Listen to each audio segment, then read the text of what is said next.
teman-teman mahasiswa akuntansi STW Surakarta yang saya hormati, bagaimana kabarnya? Tentunya baik-baik saja, baik terkait dengan materi income statement yang akan kita bahas pada pertemuan kedua ini, di mana output dari aktivitas sebuah entitas adalah statement keuangan, di mana di dalam statement keuangan itu menggambarkan terkait dengan aktivitas perusahaan atau capaian perusahaan yang tertuang di dalam laporan keuangan. Nah, terkait dengan pertemuan ini akan kita bicarakan income statement atau laporan rugi laba, di mana perusahaan wajib menyajikannya untuk mengukur, melihat dan mengevaluasi terkait dengan kinerja atau capaian di periode tersebut. Nah, terkait dengan laporan rugi laba ini disajikan oleh perusahaan, tentunya dari laporan rugi laba atau income statement ini dapat memberikan atau keberhasilan kinerja dari perusahaan itu sendiri. Nah, sehingga di dalam income statement user atau pengguna baik internal maupun eksternal itu bisa melihat, bisa menilai maupun bisa mengukur terkait dengan kinerja perusahaan. Tentunya kinerja yang diharapkan adalah trennya selalu meningkat dari periode ke periode. Sehingga di dalam PSAK 1 itu menyebutkan bahwa makna dari sebuah statement keuangan adalah memiliki terkait dengan arti going concern atau perjalanan yang terus-menerus. Sehingga ukuran dari sebuah perjalanan atau going concern itu sendiri adalah kinerja yang baik. Tentunya kinerja yang baik itu memiliki tren, ya, tren yang positif tiap periodenya. Nah, di sini terkait dengan income statement ini melihat atau mengukur keberhasilan kinerja perusahaan. Lalu yang kedua, untuk membuat evaluasi atas kinerja di pusat laba. Pada saat entitas membuat perencanaan tiap periodenya, tentunya mengharapkan lebih baik dari hari kemarin.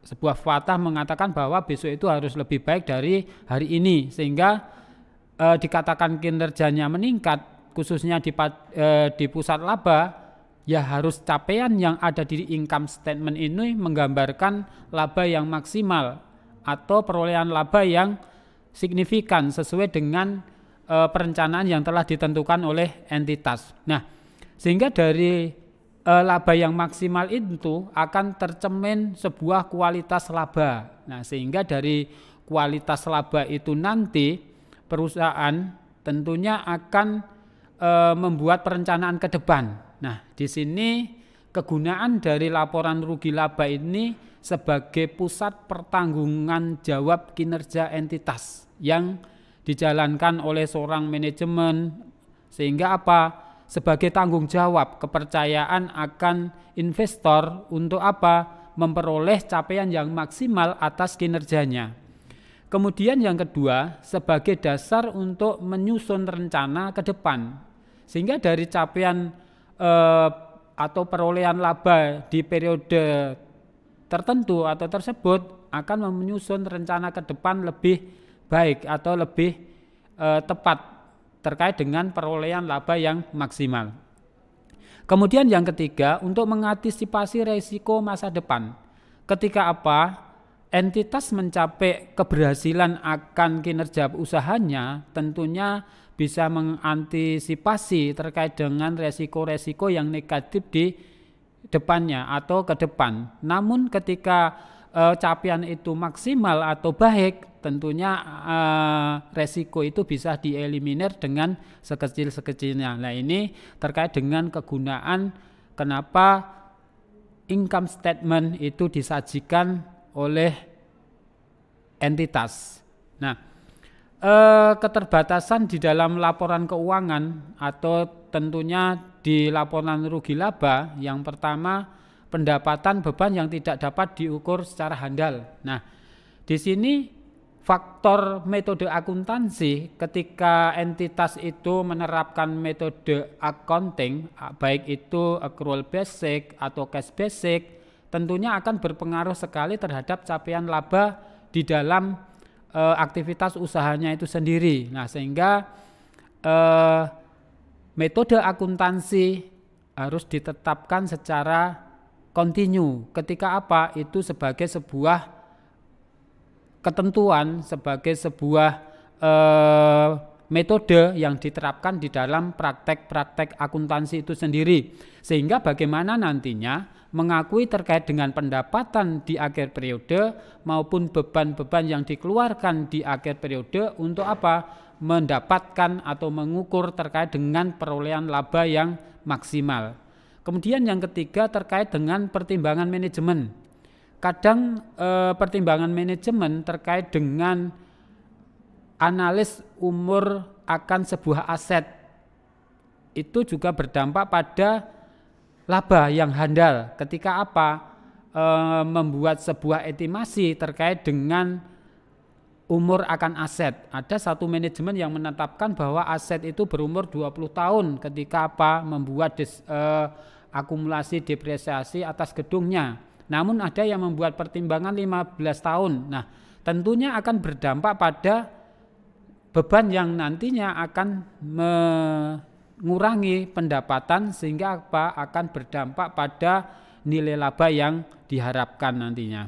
Nah, ini salah satu contoh terkait dengan income statement, di mana tentunya di awal ini ya harus ada nama perusahaan, kemudian jenis laporannya tentunya adalah laporan rugi laba dan komprehensif lainnya, lalu periode kapan laporan income statement itu disajikan. Nah, tentunya harus ada keterangan seperti itu. Kemudian dari perolehan ini adalah Anda harus melihat dulu terkait dengan besarnya penjualan bersih yang diperoleh di periode itu.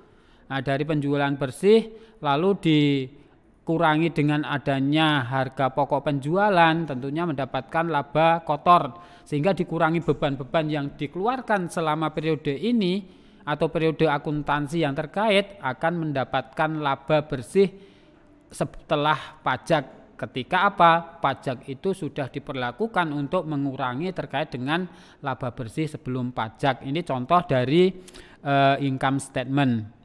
Nah, begitu juga terkait dengan perusahaan jasa. Kalau tadi kita melihat dari perusahaan dagang, nah ini income statement terkait dengan perusahaan jasa. Nah, Anda melihat, memetakan dulu terkait dengan pendapatan usahanya.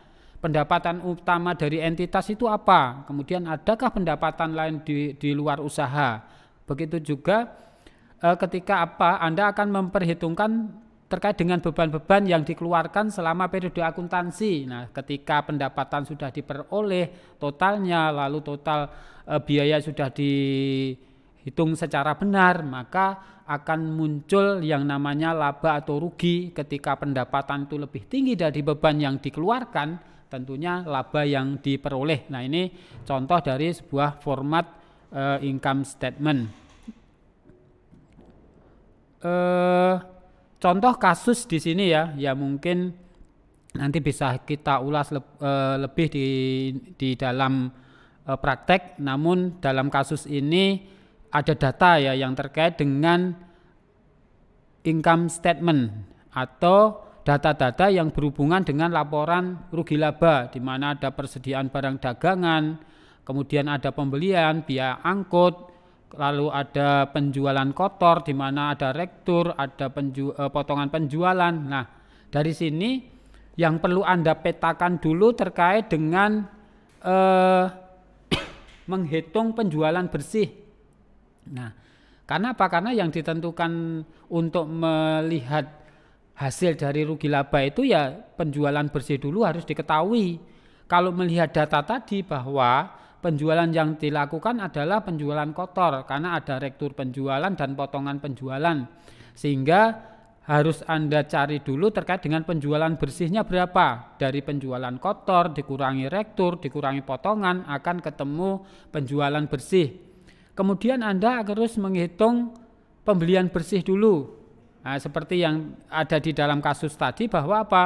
Ada beban angkut, ada rektur, ada potongan, sehingga pembelian itu menambah total pembelian ditambah beban angkut, dikurangi rektur, dikurangi potongan pembelian, akan ketemu pembelian bersih. Anda juga harus menentukan terkait dengan harga pokok penjualannya. Dari persediaan awal ditambah pembelian bersih dikurangi persediaan, sehingga akan ketemulah harga pokok penjualan. Nah, dari data-data tadi bisa dilihat ya terkait dengan total pembelian bersih adalah 66 juta, sedangkan harga pokok penjualan 76 juta, lalu penjualan bersihnya sebagai sebuah unsur pendapatan 125 juta. Nah, ketika disusun menjadi income statement sesuai dengan tabel yang ada di sini, di mana penjualan bersih adalah 125 juta dikurangi HBP ketemu laba kotor, lalu dipetakan antara beban operasional dengan beban non operasional sehingga ketemu total pengeluaran ada besarnya pajak 10% sehingga ketemulah laba bersih sebelum pajak 36 juta sekian ini ya. Nah, ini terkait dengan income statement. Saya kira itu untuk laporan rugi laba konten ini. Sekian, terima kasih.